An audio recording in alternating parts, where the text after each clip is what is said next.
Bismillahirrahmanirrahim. Chapter number 2, Atomic Structure, we are studying. Today is our lecture number 8. Lecture number 8 is about the applications of Bohr's atomic model. Bohr's atomic model की एक application हमने इससे previous lecture में पढ़ी थी, जिसमें हम Bohr's atomic model को अप्लाई करते हुए हाइड्रोजन एटम के किसी भी ऑर्बिट का रेडियस जो है वो कैलकुलेट कर सकते हैं। जो आज की जो एप्लीकेशन है, this is the derivation of a relationship for the calculation of total energy of electron in an orbit in the hydrogen atom. आज की जो एप्लीकेशन हम ये स्टडी करेंगे कि हाइड्रोजन एटम के किसी भी ऑर्बिट में मौजूद इलेक्ट्रॉन की एनर्जी हम कैसे कैलकुलेट कर सकते हैं और उसके लिए जो रिलेशनशिप चाहिए उसकी डेरिवेशन कैसे होगी। तो आज के हमारे लेक्चर के लर्निंग ऑब्जेक्टिव जो है वो ये हैं कि student should be able to derive a relationship for the total energy of electron in any orbit of the hydrogen atom and solve the numerical problems which are related to the calculation of energy of electron in an orbit. इस lecture के बाद students जो हैं वो किसी electron जो कि hydrogen atom के गिर्द रिवॉल्व कर रहा हो उसकी टोटल एनर्जी के लिए एक रिलेशनशिप डिराइव कर सकेंगे और हाइड्रोजन एटम के किसी भी ऑर्बिट में मौजूद, यानी चाहे वो ग्राउंड स्टेट में हो या एक्साइटेड स्टेट में हो, उसकी एनर्जी से रिलेटेड न्यूमेरिकल प्रॉब्लम सॉल्व कर सकेंगे। तो टोटल एनर्जी ऑफ इलेक्ट्रॉन के लिए हम डेरिवेशन शुरू करते हैं। जब इलेक्ट्रॉन न्यूक्लियस के गिर्द रिवॉल्व करता है तो ना तो वो एनर्जी लूज करता है ना गेन करता है, बल्कि वो एक डेफिनेट एनर्जी पोजेस करता है। इस वजह से न्यूक्लियस के गिर्द जो ऑर्बिट है उसे हम एनर्जी लेवल कहते हैं। जब तक कि इलेक्ट्रॉन अपने इस ऑर्बिट में रिवॉल्व करता है वो एनर्जी लूज या गेन नहीं करता। तो सपोज कीजिए ये हाइड्रोजन एटम है, this is the electron, only electron of the hydrogen atom which is revolving eight the distance r from the nucleus. और हम इससे प्रीवियस डेरिवेशन में ये स्टडी कर चुके हैं कि ये रेडियस जो है ये किसके इक्वल होगा, it will be equal to n square h square epsilon not square over z e square pi m. That is, this electron is revolving around the nucleus at the distance r from the nucleus, and this distance r या radius is equal to n square h square epsilon naught over z e square pi m. ये electron जो nucleus के गिर्द revolve कर रहा है, मैंने अभी इसके बारे में आपको बताया कि इट पोजेस डेफिनेट एनर्जी, जिसकी वजह से हम इसको फर्स्ट एनर्जी लेवल कहते हैं। अगर इलेक्ट्रॉन न्यूक्लियस के गिर्द फर्स्ट ऑर्बिट में रिवॉल्व कर रहा हो तो इसे फर्स्ट एनर्जी लेवल कहा जाता है, और जब तक ये इलेक्ट्रॉन अपने इसी ऑर्बिट में रिवॉल्व करेगा वो एनर्जी गेन या लूज नहीं करेगा। ये जो एनर्जी पोजेस करता है इलेक्ट्रॉन, ये किसके इक्वल होती है, this is equal to the sum of the kinetic energy and the potential energy. Kinetic energy electron की किस वजह से है, it is due to the movement of electron around the nucleus, and potential energy is due to position around the nucleus, या आप यूं कह सकते हैं it is due to the force of attraction between the nucleus and the electron. अब ये kinetic energy किसके equal है, kinetic energy of electron is equal to half mv square. Very simple equation.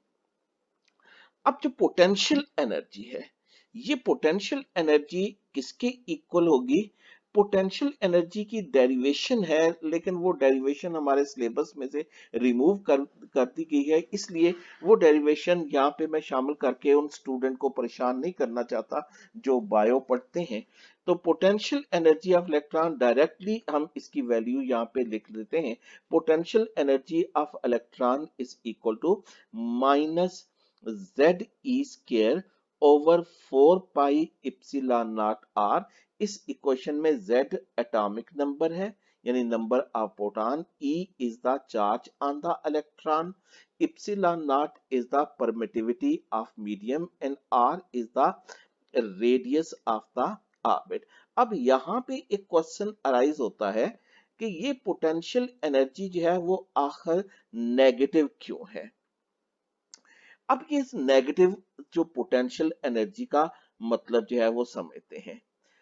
Suppose कीजिए कि ये electron जो है वो इस एटम से बाहर है, वैसे तो वो अब एटम नहीं रहता, यानी आयन बन जाता है। सपोज कीजिए कि ये इलेक्ट्रॉन जो न्यूक्लियस के गिर्द फर्स्ट ऑर्बिट में रिवॉल्व कर रहा है एट द डिस्टेंस आर।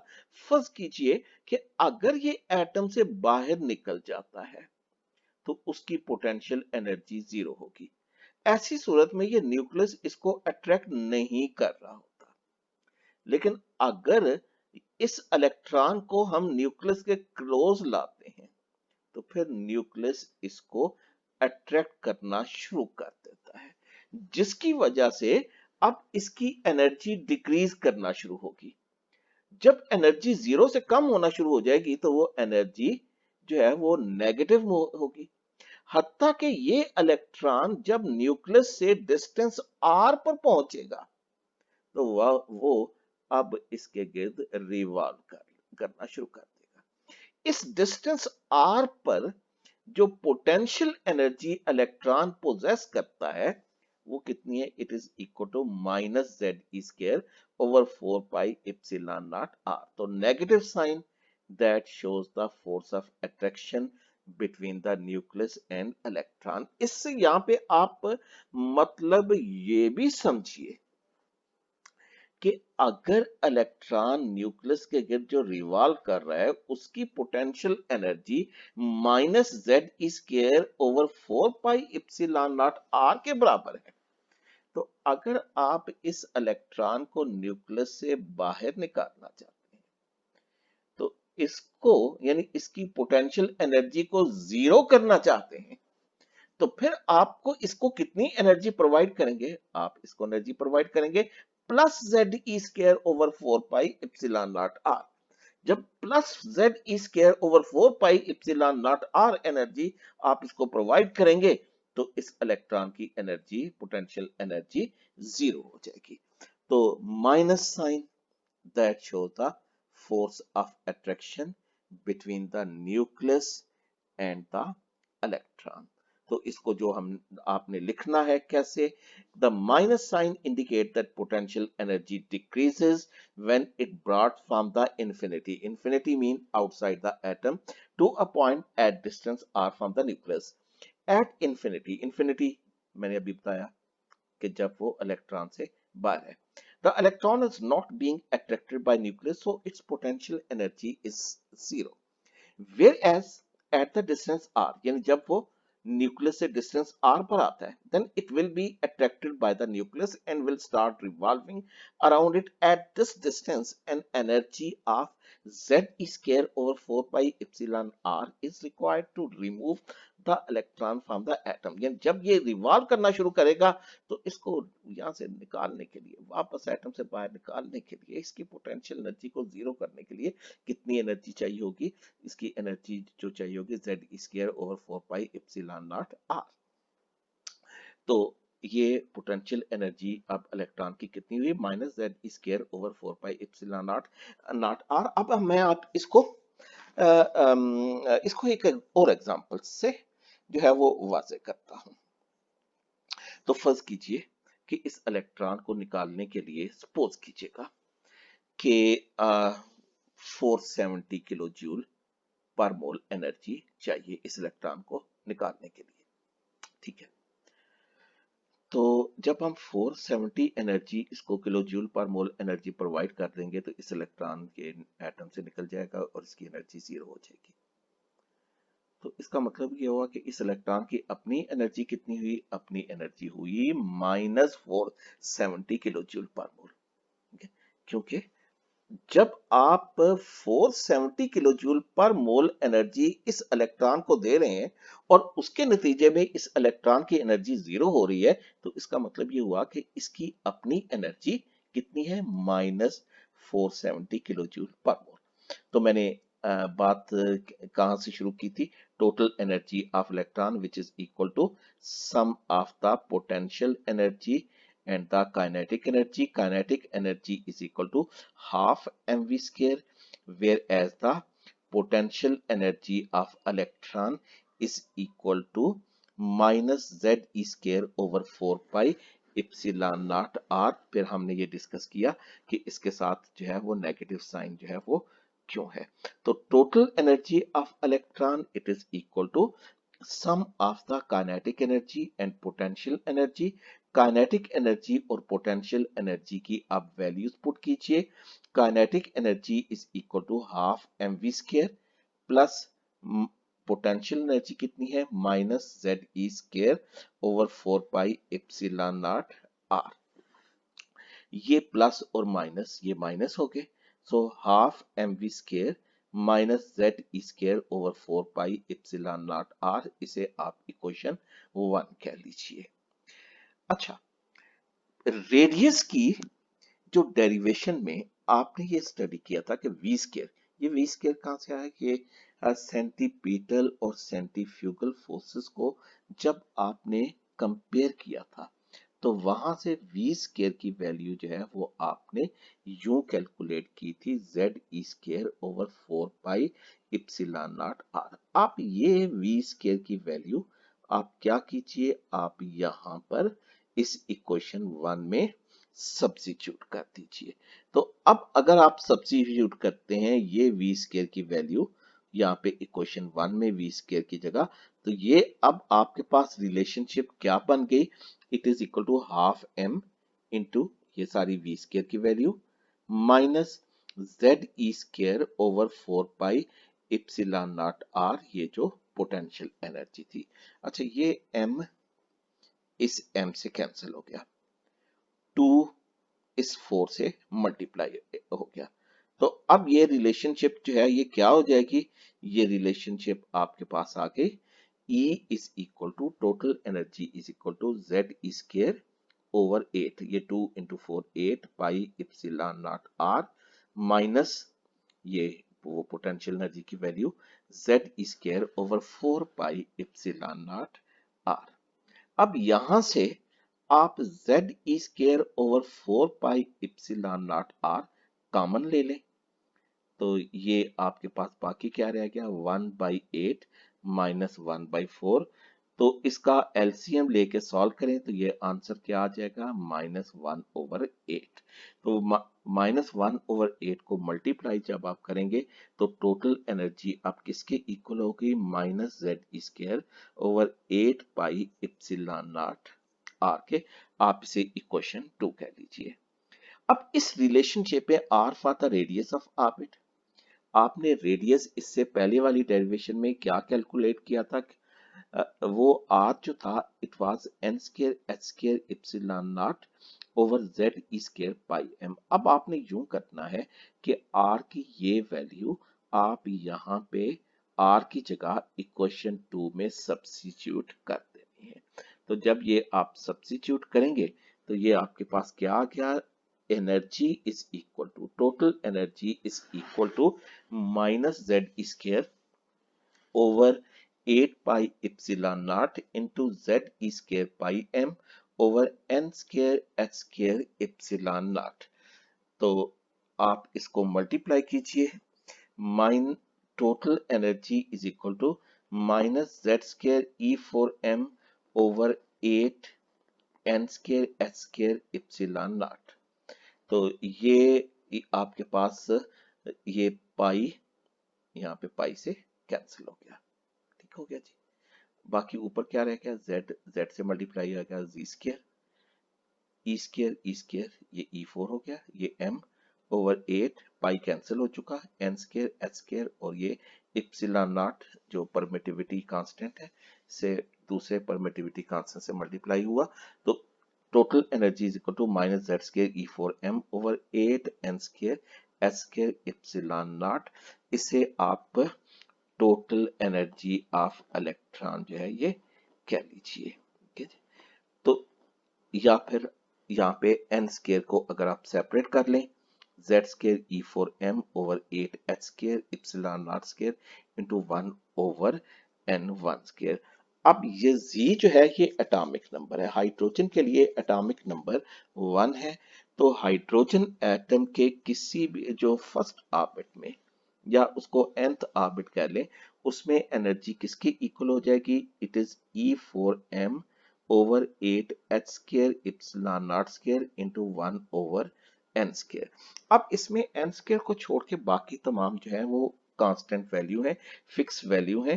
तो अगर आप इन फिक्स वैल्यू को एक सिंगल कांस्टेंट के इक्वल करते हैं, सिंगल कांस्टेंट k के इक्वल करते हैं, तो इन कांस्टेंट को k से सब्स्टिट्यूट करने के बाद जो है वो अब आपके पास रिलेशनशिप क्या आ जाएगी, it is equal to minus k into 1 over n square. और इसमें k की वैल्यू कितनी है, ये तमाम जो कांस्टेंट्स की वैल्यू अगर आप यहाँ पे पुट कर देते हैं तो ये आ जाता है 2.178 इंटू 10⁻⁻18 जूल पर एटम।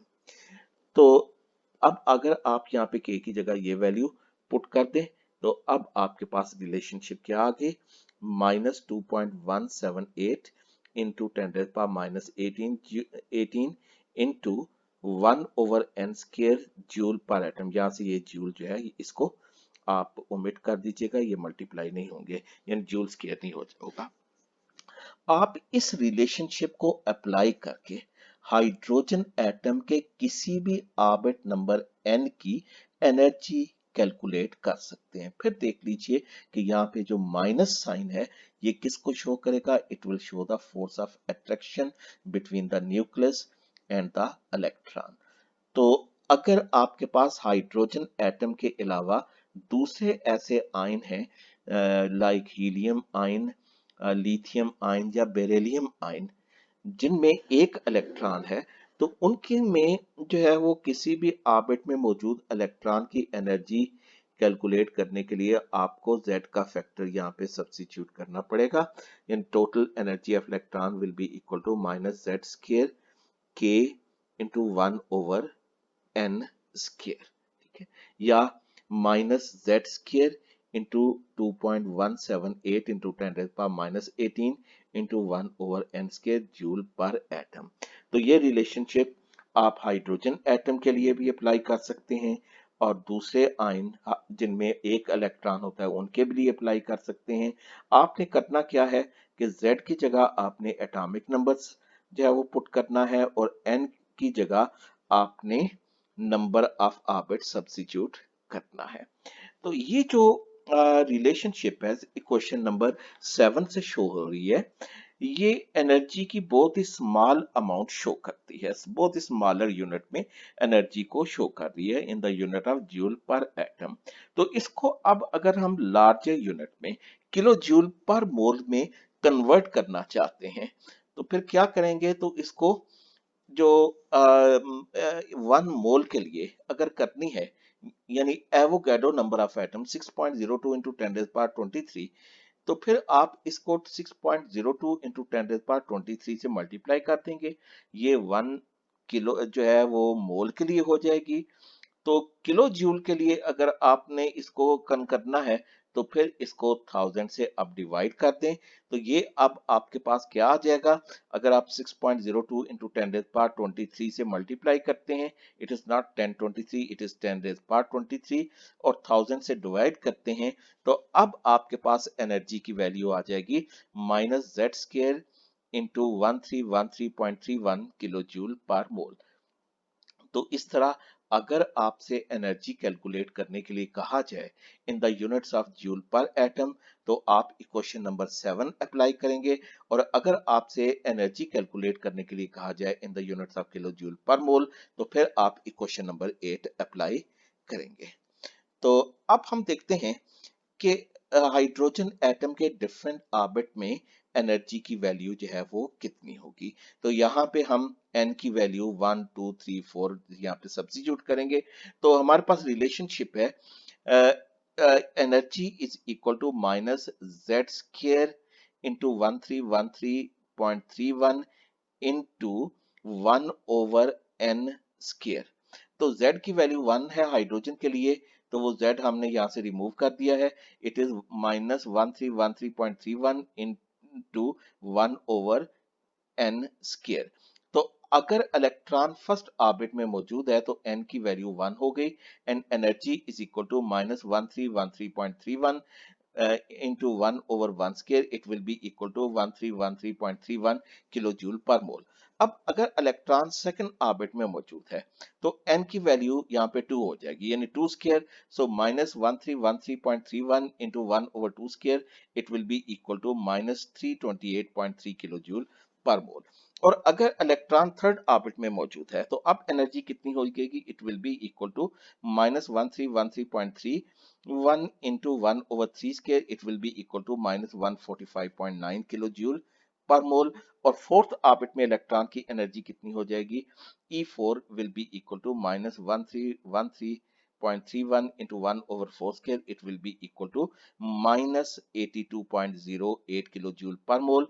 यहाँ पे आप देख रहे हैं कि energy of electron is increasing from lower orbit to the higher orbit. जिस जैसे जैसे इलेक्ट्रॉन लो एनर्जी से हाई एनर्जी ऑर्बिट में मूव कर रहा है, उसकी एनर्जी जो है वो इंक्रीज कर रही है ये नेगेटिव साइन की वजह से।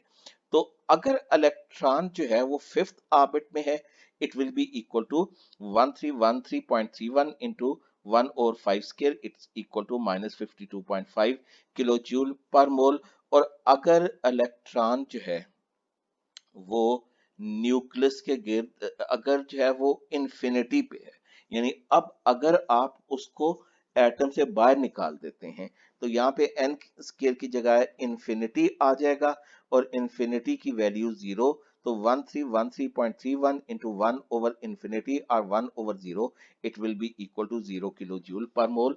यानी infinity that is outside the atom, energy of electron will become equal to 0। तो अगर इलेक्ट्रॉन फर्स्ट ऑर्बिट में है तो ये ग्राउंड स्टेट कहलाता है, जबकि हाई एनर्जी लेवल में अगर इलेक्ट्रॉन मौजूद है तो ये एक्साइटेड स्टेट में कहलाएगा। तो अब हम देखते हैं कि हाइड्रोजन एटम के डिफरेंट पॉसिबल ऑर्बिट जो हैं उनके दरमियान एनर्जी डिफरेंस कितना होगा। तो अभी हमने डिफरेंट ऑर्बिट में एनर्जी की वैल्यू कैलकुलेट की है, तो फर्स्ट और सेकंड ऑर्बिट की जो एनर्जीज का डिफरेंस कितना होगा, तो जो it will be equal to minus 1313.31 minus 328.3, it will be equal to 985 kilo joule per mole ये हो जाएगा। ये फर्स्ट और सेकंड ऑर्बिट की एनर्जीज के दरमियान जो है ये डिफरेंस आ जाएगा। और इसी तरह आप जब जो है वो थर्ड और सेकंड ऑर्बिट या पहले ये E2 माइनस E1 में यहाँ पे एक थोड़ी सी करेक्शन आप कर लीजिएगा। ये E2 is equal to minus 328.3, इसे आप यहाँ पे पहले लिखिएगा माइनस 328.3 माइनस माइनस 1313.3, यानी ये गलती से ये जो E2 की वैल्यू जो है वो बाद में लिखी गई है, E2 की वैल्यू पहले लिखेगा, E1 बाद में, तो ये माइनस माइनस प्लस होके आंसर प्लस में आएगा 980 kilo joule per mole. E3 minus E2 it will be equal to minus 145.9 minus minus 328.3, it will be equal to 182.4 kilojoule per mole. In the same way, the energy difference between the fourth and the third orbit, it will be equal to minus 82.08 minus minus 145.9, it will be equal to 62.82 kilojoule पर मोल।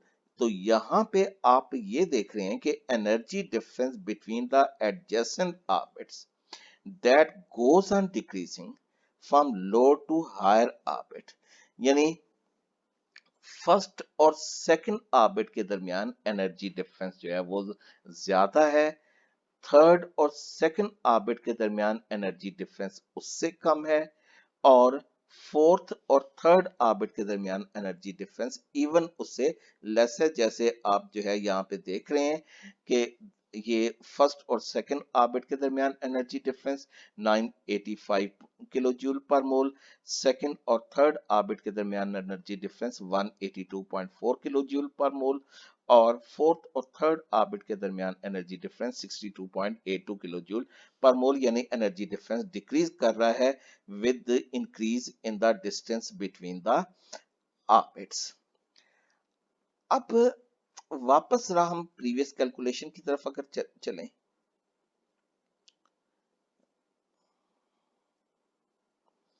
this is the energy of first orbit in the hydrogen atom। Electron जब ground state में होता है तो energy hydrogen के first orbit में मौजूद electron की कितनी होगी? It will be equal to -1313.31 kilo joule per mole. तो सपोज कीजिए आपने इलेक्ट्रॉन यहां से रिमूव करना है, निकालना है। तो जब अगर आप यहां से निकालेंगे इलेक्ट्रॉन, आउटसाइड द एटम करेंगे, तो इसका मतलब कि अब आपने इलेक्ट्रॉन को इन्फिनिटी तक पहुंचा दिया, और इन्फिनिटी पर एनर्जी कितनी होगी? It will be 0 kilo joule per mole. तो अब इलेक्ट्रॉन को निकालने के लिए जो एनर्जी चाहिए वो कितनी होगी? Energy at infinity minus energy at first orbit in the first orbit, 0 minus -13.31, it is equal to plus 1313.31 kilojoule per mole. ये एनर्जी जो है क्या कहलाएगी? ये एनर्जी हाइड्रोजन की आयोनाइजेशन एनर्जी कहलाएगी, और ये वैल्यू इतनी है, एक्सपेरिमेंटल वैल्यू भी इतनी है जितनी हम यहाँ पे थ्योरेटिकल वैल्यू कैलकुलेट कर रहे हैं। तो ये कुछ इंपॉर्टेंट क्वेश्चन देखिए, ये आपकी बुक में ये एक इंपॉर्टेंट क्वेश्चन है कि calculate the value of k in the expression k is equal to E for m over 8 epsilon not square h square. तो स्टूडेंट्स यहाँ पे तमाम जो वैल्यूज हैं, ये तमाम जो पैरामीटर्स आपको नजर आ रहे हैं, तो ये तमाम कांस्टेंट्स हैं, हर एक की फिक्स वैल्यू है। Charge on electron is equal to 1.60 into 10 to the power minus 19 coulomb, mass of electron is 9.11 into 10 to the power minus 31 kg, epsilon naught यानी permittivity of medium 8.85 into 10 to the power minus 12 coulomb square per joule per meter, value of Planck's constant H is equal to 6.62 6 into 10 to the power minus 34 joule second। यहाँ पे ये तमाम values अगर आप put करें तो आपके पास answer क्या आ जाएगा? It will be equal to 2.17 into 10 to the power minus 18 joule। Now next numerical is calculate the energy of electron in the first orbit, N1 first orbit, for helium ion, for the lithium ion। ये दोनों mono electronic ion है, तो relationship क्या है energy के लिए? -z² over n² into k। तो k की वैल्यू हम अभी पढ़ चुके हैं कि it is equal to 2.178 into 10 to the power minus 18। तो हीलियम के लिए, अब हीलियम के लिए z की वैल्यू 2 है, तो ये 2 square, first orbit n is equal to 1 square into value of k 2.178 into 10 to the power minus 18, so it will become equal to minus 8.712 into 10 to the power minus 18 joule। अब इसी तरह lithium के लिए z की value 3 है, n की value 1 है, ये वैल्यू यहीं पर पुट कीजिए, आपके पास एनर्जी कितनी आ जाएगी? Energy will be equal to minus 1.9602 into 10 to the power minus 19 joule. तो अब आप जरा देखिए कि अगर आप हीलियम के फर्स्ट इस ऑर्बिट से इलेक्ट्रॉन रिमूव करना चाहते हैं तो आपको कितनी एनर्जी चाहिए होगी? Plus 8.712 into 10⁻18। लेकिन अगर आपको लिथियम के जो है वो फर्स्ट ऑर्बिट से इलेक्ट्रॉन रिमूव करना है तो आपको कितनी एनर्जी चाहिए? It will be equal two plus 1.9602 into 10⁻19 joule. एक और सिंपल चंद एक सिंपल से क्वेश्चन है, ये मैं आपको बता चुका हूं। Why the potential energy of bounded electron, bounded electron जो कि न्यूक्लियस के गिर्द रिवॉल्व कर रहा है, इज नेगेटिव। तो इस बात को मैं पहले एक्सप्लेन कर चुका हूं, फिर देख लीजिए कि outside the atom that is at infinity the potential energy of electron is zero, whereas a revolving electron is attracted by the nucleus and will have the energy less than zero. Hence, energy of bounded electron is taken as negative. It means that this much amount of energy will be given to electron to take it to infinity, that is to make its potential energy zero. ये मैं आपको अच्छी तरह पहले समझा चुका हूँ. Now, total energy of bounded electron is also negative. The total energy of electron is negative because it is under the force of attraction of nucleus. कि जो टोटल एनर्जी है वो भी नेगेटिव होती है, उसकी वजह ये है कि उस इलेक्ट्रॉन को न्यूक्लियस जो है वो अट्रैक्ट कर रहा होता है। और ये जो एनर्जी है ये किसके इक्वल होती है? It is equal to the ionization potential. ठीक है, अगर वो इलेक्ट्रॉन ग्राउंड स्टेट में हो। एक और सिंपल न्यूमेरिकल है कि calculate the energy of electron in the third orbit of the hydrogen atom. तो थर्ड ऑर्बिट के लिए n की वैल्यू 3 है, z की value atomic number 1, energy is equal to minus k यानी 2.178 into 10⁻18 into Z square over N square. Values put कीजिए, it will be equal to minus 2.42 into 10⁻18 joule. इसके हमारे आज के लेक्चर के कुछ रिव्यू क्वेश्चन है। Derive the relationship for the total energy of electron in the nth orbit of the hydrogen atom, ये आप पढ़ चुके हैं। Why the potential energy of electron is negative, ये बेटे आपको समझा चुका हूँ। Calculate the value of constant k in the equation, ये हो चुका। Calculate the energy of electron in the third orbit in the units of joule per atom as well as the kilo joule per mole, ये भी मैं आपको तरीका समझा चुका हूं। दो रिलेशनशिप लगेंगे। Calculate the ionization energy of hydrogen atom in the unit of kilo joule per joule per atom and kilo joule per mole, ये बात भी हम डिस्कस कर चुके हैं। तो आप पहले एक दो दफा इस लेक्चर को अच्छी तरह रिव्यू कीजिएगा, उसके बाद बुक से पढ़िएगा। बेहतर ये होगा कि आप कॉपी पे यही डेरिवेशन जो है वो लिख लीजिए, उसको एक दो दफा जो है इसकी प्रैक्टिस कीजिए, जुबानी लिखने की, जुबानी डिराइव करने की कोशिश कीजिएगा। और इसके बाद जो बाकी जो न्यूमेरिकल है, रिव्यू क्वेश्चन है, ये जो मैंने आखिर में लिखे हैं, आप इनको अटेम्प्ट कीजिएगा। Thank you very much my dear students. अल्लाह हाफिज।